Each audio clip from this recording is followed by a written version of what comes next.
Small businesses are struggling. Let's have a look.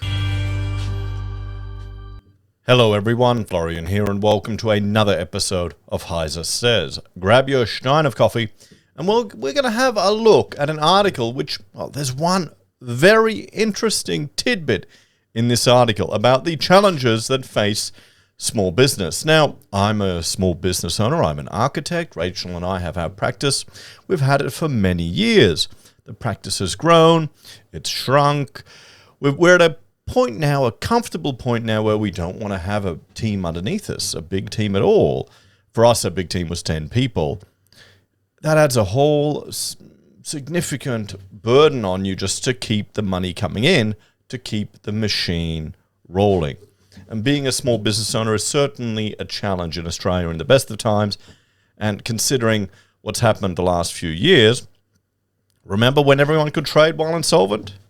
Oh, I was terrified of that prospect. That was the number one fear of all of these policies that the government was putting out for me. Not that I was worried about it. I've got good clients at the moment, but I've been burned before. You know, you get dodgy people. You get that vibe, you can tell, but you don't go with your instinct because you need to keep the work coming in to keep the boys busy, or girls. And you learn that lesson the hard way. Nevertheless, let's have a look at this article here because it's discussing a few things. Let me just move this over here. Okay. Small businesses under pressure. The COSPA, the Council of Small Business Organisations Australia, responds to the 3.75% industry award rate hike. Now, I understand everyone wants increases in their pay because, well, cost of living is going up. But you've got to understand this is an extra burden placed on small business. It's going to be more with super and all these other costs. It's gone through, it's happened. Well, what are you going to do about it? But there's a really interesting statistic in this. So let's have a look at this. And this is from June. Today's decision by Fair Work Commission to legislate a 3.75% increase to over 100 industry awards means more pressure for small business already weathering the perfect storm. The CEO said that small businesses seek to provide rewarding and well-remunerated jobs, but rising costs and sinking productivity puts 2.5 million small businesses further at risk. Now, you've got to understand, even if you're not on the bare minimum of an award, if everyone else goes up, you're going to want an increase too as an employee. That's fair and reasonable, isn't it? The levy has broken for many small businesses, with rising energy, rent, insurance, that's a big one, and borrowing costs. Everything gets more expensive. I'm getting phone calls and emails all the time about borrowing money, from a bank or dodgy places. I tell them I don't borrow. I think this is the problem of getting too many LinkedIn subscribers. Your phone number gets put on databases. The increase of 3.75% to wages costs when annual productivity is at 1.2% does not add up to bode well for jobs. The figure comes on top of the 5.75% legislated last year, which was the highest in a decade. And here, the RBA is worried that inflation isn't getting cooked in. Look, what's the Fair Work Commission? This shows you we're not in a free market economy, guys. We're in a centrally managed economy. We're in a regulated economy. It's a little bit of freedom, but regulated at the edges. That's the way Aussies like it, guys. That's what they want. That's what they keep voting for. So, an impending increase in the superannuation guarantee. So more money paid to the super funds that you can't access until you're a lot older. Oh. An increase in the temporary skilled migration income threshold of almost 40% from just over 12 months ago. Mr. Achterstraat said employment costs, including superannuation, workers' compensation and payroll tax. A $50 increase in wages means a $59 increase in total costs for businesses. Owners will be forced to pass on these costs, which means higher prices and inflation. I mean, does the average punter understand that? Then again, there's a lot of stupid out there.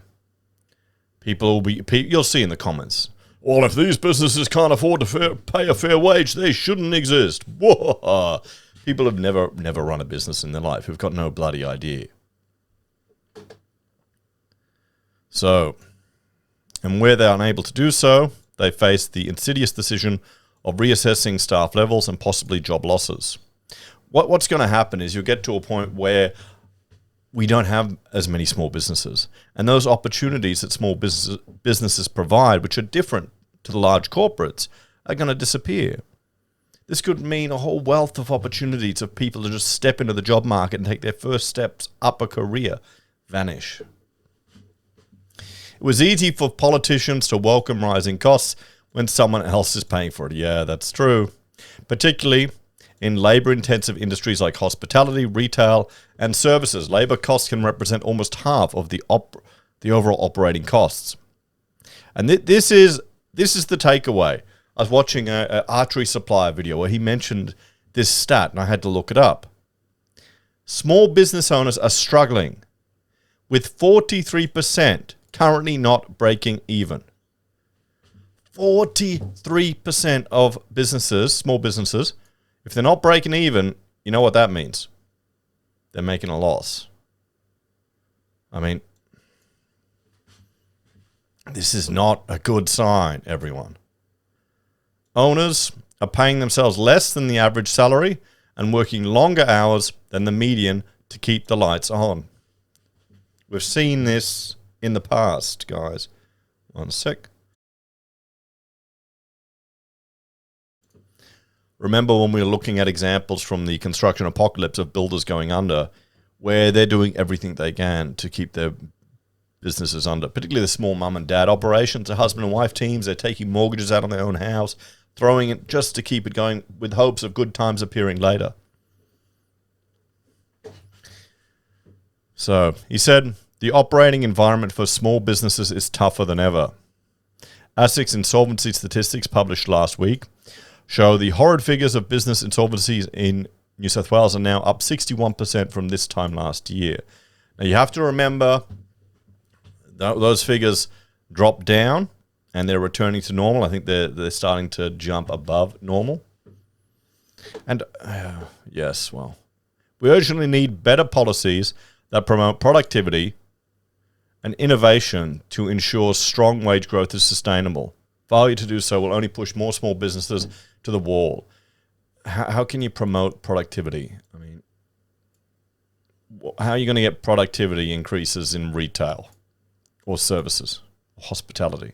Maybe in services, sure, but hospitality, I mean, there's only so much you can do. But 43%, everyone. 43, that's only 7% of half of all small businesses are not breaking even. Now, there's a few points I want to discuss regarding this. Okay, 43% are not breaking even. Let's have a bit of a chat about small businesses, guys. Now, there are many advantages to owning your own business. You've got hopefully more flexibility, more opportunities. When times are good, you can make really good money. You can be your own boss. You can have your own freedom to an extent. You can have a better quality of life even if you have to work bloody hard. But there's a lot of pressures on you, a lot of responsibilities on you. We're in a nanny state country here where a lot of paternalistic responsibilities are taken away from individuals and put onto bosses. People don't even have to pay their own taxes. People don't even have to pay their own superannuation. It's all on the employers. They've got to do it. Now, I can understand how you might want to take a bit of a hit in your earning potential to just have the flexibility and freedom of working for yourself compared to someone else. And I can appreciate that. So that's probably why some people may, ride it out. Now, you can have tough times in small business where you're not making a profit. You're not breaking even, particularly if you've got a cyclical stream of money coming in. We'll have clients paying big chunks. You'll have months where you're at risk of mortgage risk, survey respondent, because you may not have had money coming in. But, a month later you get, half a year's wage or something, 40, 50, 60 grand coming in. It just depends on, what your business is and how it's going. So, but there's another, a long-term implication for this, everyone. This 43%. It's to do with our economic complexity of our country. We'll bring this guy up here. This is from the Observatory of Economic Complexity. This is looking at 3 values. You've got ECI trade, the Economic Complexity Index for trade, what we're trading as a country. You've got technology, essentially the patents we put out as a country, and research, what we put out for research publications. And you could see here just, Australia, we're 13th with technology and we're 4th with research. So we're right up there with tech and research. And this is why you'll see the government will invest in medical, medicine production, those type of things as a way to stimulate Australia. And you have other people there will be arguing, we need to bring manufacturing back into Australia. It ain't going to happen, guys. If you look at our trade exports, if we scroll down, we scroll down. There's South Africa. Nope, they're better than us. Argentina, Qatar, Jamaica, Kazakhstan is higher than Australia. We're there. Oh, boy, we're worse than Albania. Guys, the joke country in Hearts of Iron 4. Damn. Well, we're on par with them. We're above Uzbekistan and Morocco. But there you go. We're 78th in the world for economic complexity. Now, as small businesses, sure, they may be getting patents for technology. I don't think they'll be publishing. That would be our university sector more. They're going to be playing more in this field. And this is also driven by have a look here. This is driven by our exports, which is heavily reliant on, here we go, you can have a look here, on natural resources. Let's check out countries. Let's look at Australia. Let's look at the profile here. We haven't visited this website in a while. Are you kidding? Did I pick Austria? Great. Australia. My mother's Austrian. That's why I picked it. So you can see our complexity, negative 0.24. Our complexity in technology and research. This is where the focus is for Australia. This is where it needs to be. We're exporting 428 billion. We're importing 292 billion. If we scroll down here, we can see, come on, give me the historic data. I'm not signing up. Our exports, biggest export in Australia, at least in 22, was coal briquettes, $109 billion. Where did that all go? Where's China? Is Japan our biggest export? No. Where's China? Thailand? Where's China? What's going on there? Iron ore, 82% to China. Coal. Are we not sending any coal to China? Where's China? I need to find it. There. Damn. Okay. So, that's interesting. I'm surprised. I didn't realize that we're exporting so little coal to China at the moment. There you go. Or in the last, not Austria, Florian. Pick Australia. There you go. You can see where all the iron ore is going now. That's why Twiggy likes China, guys. Scroll over here so we can see the whole thing. Let me resize this. I mean, this is a great website to get a feel. I mean, you can see our iron ore exports are 87 billion. That's 20 billion less than our entire tourism sector. Here you go, petroleum gas exports to Japan, China, coal. There you go, South Korea, India, Japan. Other minerals, 97.9% to China. But this will give you a good feel for what we're exporting, and you can also see where we're importing it. So, what was it?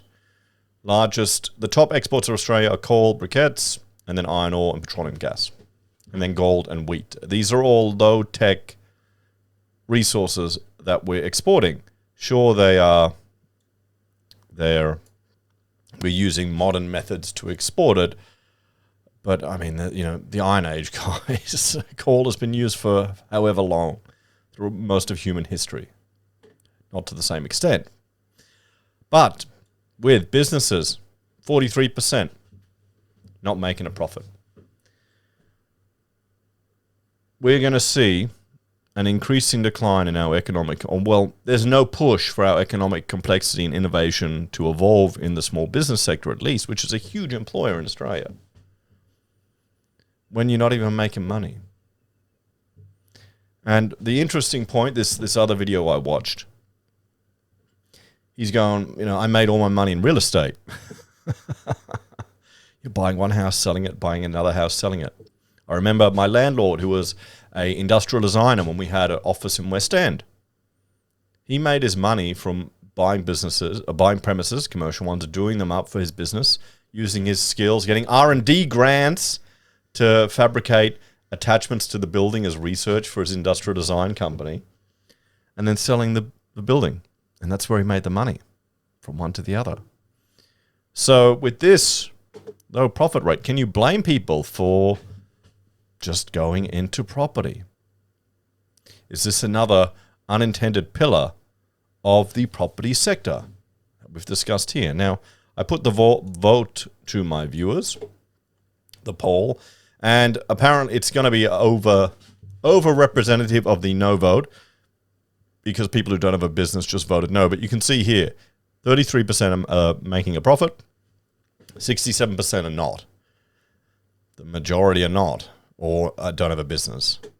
But it's interesting to see that it lines up. Well, not really, doesn't. But let's see some of the comments here, what people have said. Not as profitable as it was 2 years ago. Fuel up, insurance up, registrations up, cost of parts and servicing up. I have a small non-for-profit which aims to get me through the week.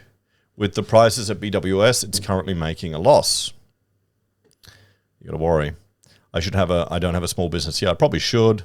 I made a legitimate vote. My business is certainly in profit, but I'm shocked by the results so far. Same as you, lol. I'm WTF. That's crazy. I never knew it would be that skewed. Well, this is the 43% we're seeing here, guys. This is shocking to me. I can see how it happens. Maybe it's just tough times. But costs are going up. It costs a lot to run a business. It costs a lot to have a premises. It costs a lot to have power, software, equipment, depending on what game you're in. It's not getting any cheaper. Hongster is comparing his revenue. It's down, but he's still doing really well. He's got a good chunk of government work. I think that's one thing you need to have. Multiple streams of revenue for your business.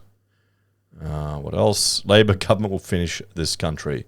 I won't finish the country. It's just every generation needs to learn why people don't vote Labor into federal for 2 or 3, 4 terms. There's a reason why we had Johnny for so long, everyone. People experience a Labor government, don't they? And they learn from it. So let's have a bit of a chat about this one. So, did that surprise you? Are you shocked that so many small businesses are not making a profit at the moment, not even breaking even? Now, have you ever run a small business? Or are you going to comment that, that these businesses should be making a profit? If they can't afford to do it, they should go out of business. And I guess that's right. But the problem is, if we put more and more on the backs of these businesses, it's just going to make it harder and harder to have opportunities to not work for the big megacorps. Look at the stock exchange in Australia. What's the biggest? The last time I looked, I think CBA is our biggest company on the stock exchange. Is that something we're proud of? Is that innovative? That should tell you all you need to know about Australia right there. The top 10 in the stock exchange, you got banks and bloody mining. That's it. So if you're going to run a small business, why would you do a dinky little one when you run a consultancy to the mining sector or a FIFO or something tied to government? It's not going to be innovative. But hey, you need to bring that money in to buy those investment properties. I don't know, guys. This shocked me. I didn't think it would be that high. Let me know your thoughts on this one. Have a great day, and I'll see you in the next episode of HeiseSays. Bye for now.